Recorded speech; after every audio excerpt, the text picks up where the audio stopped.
Hi everyone, and welcome to There's No Such Thing as Normal, a podcast about neurodiversity, disability and mental health. I'm Lou, your host, and I'm neurodivergent myself, and I'm also completely blind. So in this episode, I want to talk about autism awareness versus acceptance. So I was inspired to do this podcast because last month, April, was Autism Acceptance Month here in the UK, and I know it also is Autism Month around the world. And I just wanted to talk about my thoughts really around the whole topic. So, especially around the transition from awareness to acceptance, which happened recently in the UK. So what's the difference between awareness and acceptance? What do they actually mean? And what do they look like in practice? What can you do to improve your own and others' autism awareness and acceptance? And what can you do to make the lives of us autistic people better? So first of all, what is autism awareness? Well, basically, it's knowing that autistic people exist in the world, and it's learning facts about autism. So knowing what it is, how it affects people, and knowledge. It's knowledge, basic knowledge. What's autism acceptance? Well, it's kind of going beyond that. So rather than just knowing we exist, it's embracing us without trying to change us or make us different or judging us for the way that we are, the way we behave, the way we interact. It's taking us as individuals and accepting it. So very simply, awareness is about the knowledge, acceptance is going beyond that and actually, embracing us, supporting us, including us in society. So why the shift? Well, awareness isn't enough on its own. You can know about something, you can know we exist, but that doesn't mean you're accepting us. It's kind of, the problem is awareness is too passive. It's like, I know what autism is. I've got the facts, but that's sort of it. It's not active. It's not actively embracing and including, respecting. It's just sort of being aware that it exists. We need to go beyond that. We need to make action, and society needs to obviously change, which it is gradually, kind of. We're making progress, slow but steady progress. But a lot of that does come down to acceptance, and that's kind of why the transition came about, because especially us as autistic people, we just thought, acceptance is so important. I mean, it's a funny one really, because then it poses the question of, well, which one's more important? And well, I'd say both. They're both vitally important. I don't think you can really have one without the other, because it wouldn't work. You need the awareness to start with. That kind of lays the foundation, I suppose. That's what leads to acceptance, because if you have an awareness of the diverse range of experiences and each individual and all of that, you can then genuinely accept people with that basic or more complex, depending on how much you know, based on that understanding. But then you can't necessarily truly accept, without understanding and having that awareness. But then awareness on its own doesn't equal acceptance. It's really complicated. Basically, we need both, and they're really, really important. So now on to the really important bit.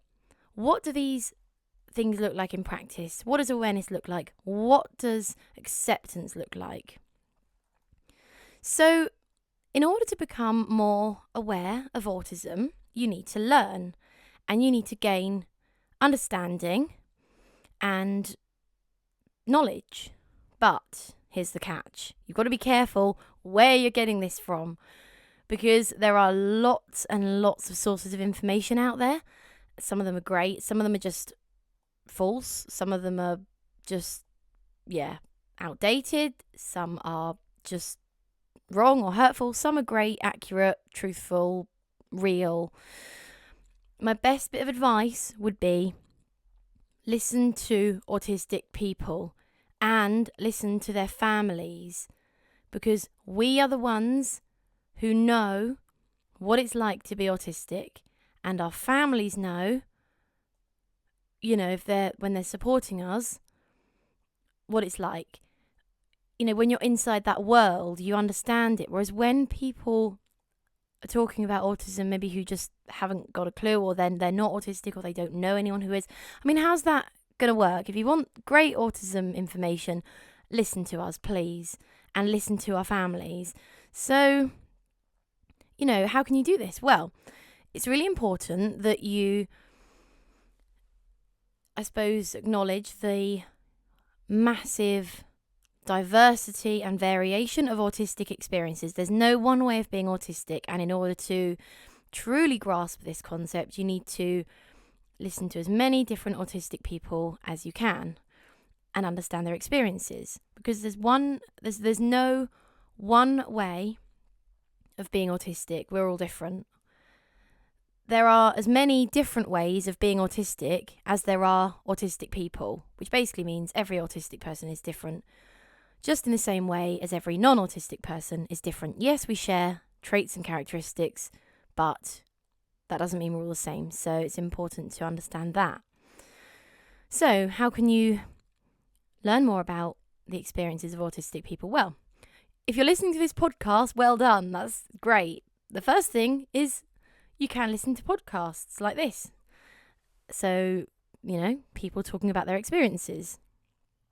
And then there's lots of information online. Again, just be careful where you're getting your information from. Rely on sources that are, accurate and that have been written by autistic people about their experiences or their families. Blogs are great. You can read books, listen to talks. Again, and I think this is really important because, some information is going to be high quality. Some information isn't going to be, and that's not just for autism. That's literally for anything in the world. There's going to be great factual information, and there's going to be just, inaccurate stuff. But, my biggest tip would be listen to the real autistic people. You can also challenge myths and stereotypes if you hear them. If you hear someone talking about autism in a way that you know isn't right, and you don't agree with, or you know that person is saying something hurtful, then just correct them. It's not about, telling people off or being angry. It's just correcting them and saying, actually, no, that's not what we say, or, it's just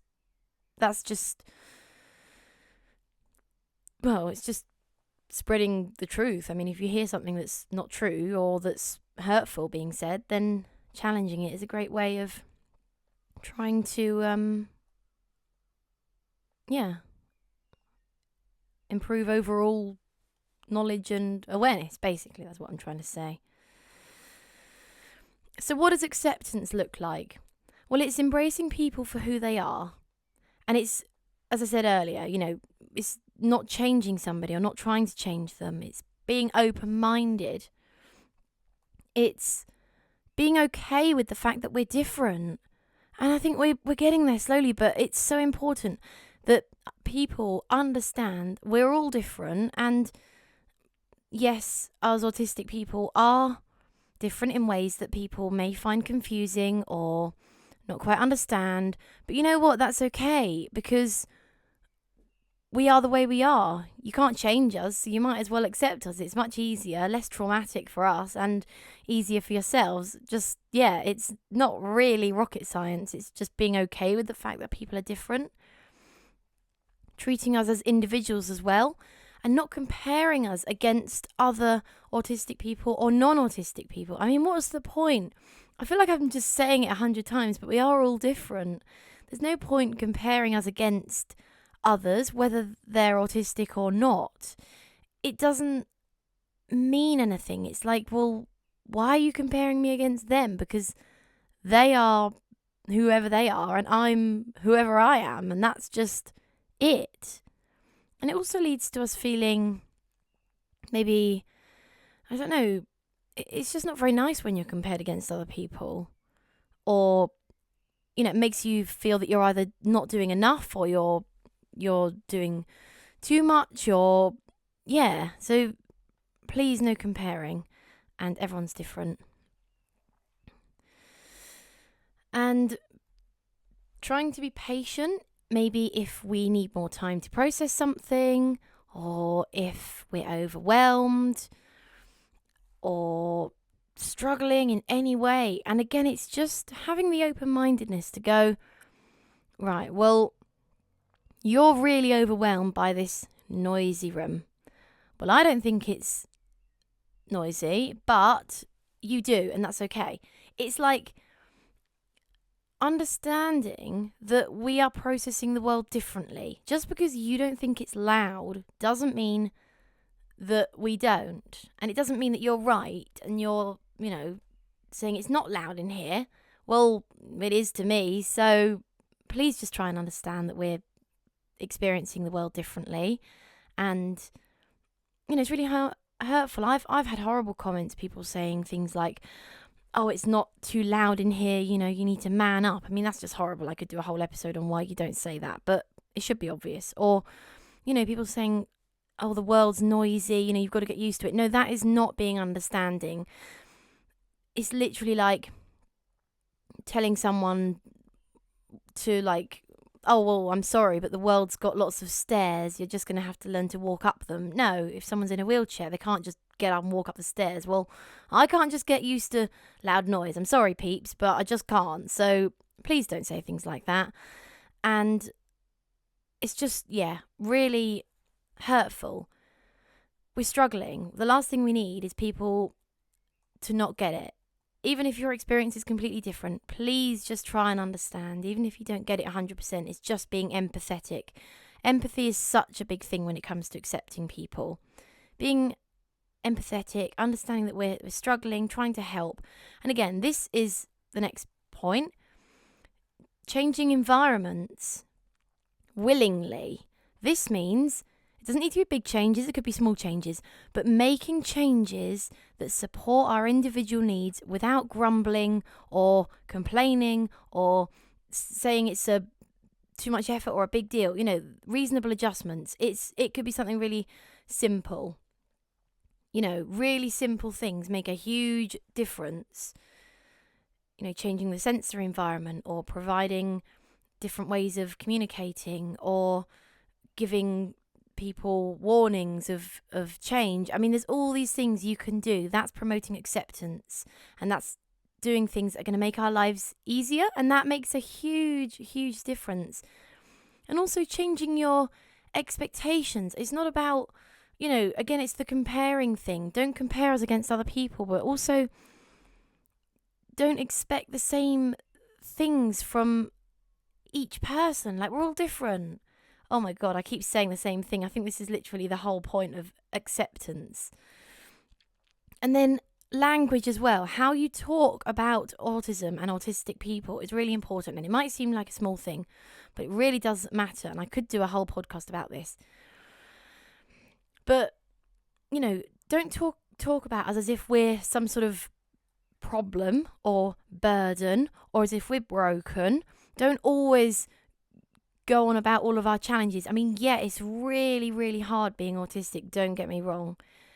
We have really significant challenges in life, but there are also positives too, and we don't want our lives to be sort of summed up by all the struggles. It needs to be a balance. And when people talk about us as if we're problems, we've got deficits in social communication and blah blah blah, or our behaviour is restricted and repetitive. I mean, that's kind of the way that they talk about it in the diagnostic stuff. But it's just that we're different, and lacking in something. We're not somehow missing something or broken or, and again, another thing I hate is if people say, oh yeah, they suffer from autism. No, I don't suffer from autism. I suffer from a society that isn't made for me. Yes, I suffer a lot. And autism impacts my life in many ways, in positive ways and in challenging ways. But all the suffering just comes from being in a world that isn't made for us. We're not suffering from some terrible, illness. We're just different. And it's really hurtful when people talk about us in that way, as a disorder, as a problem, as a thing that needs to be fixed, as a burden, as a, we're people. We deserve respect. We deserve understanding. And that's basically it. And then, again, it comes back to listening to us. But believe what we say, right? If someone tells you they're struggling, don't say, oh, you seem all right. Oh, you're coping. No, we are struggling. Every, autistic person is going to be struggling in some way again, because the world isn't made for us. If we're telling you we're struggling, please listen and take that on board, and don't sort of dismiss what we're saying, because that's extremely triggering for me. If I feel dismissed, if I feel that people aren't getting it, aren't taking on board what I'm saying, and it just makes you shut down, it makes you not really trust people. It's just really difficult. Just please believe us, and please try and help us as best you can. And at the bottom of it, it's just letting us be ourselves without,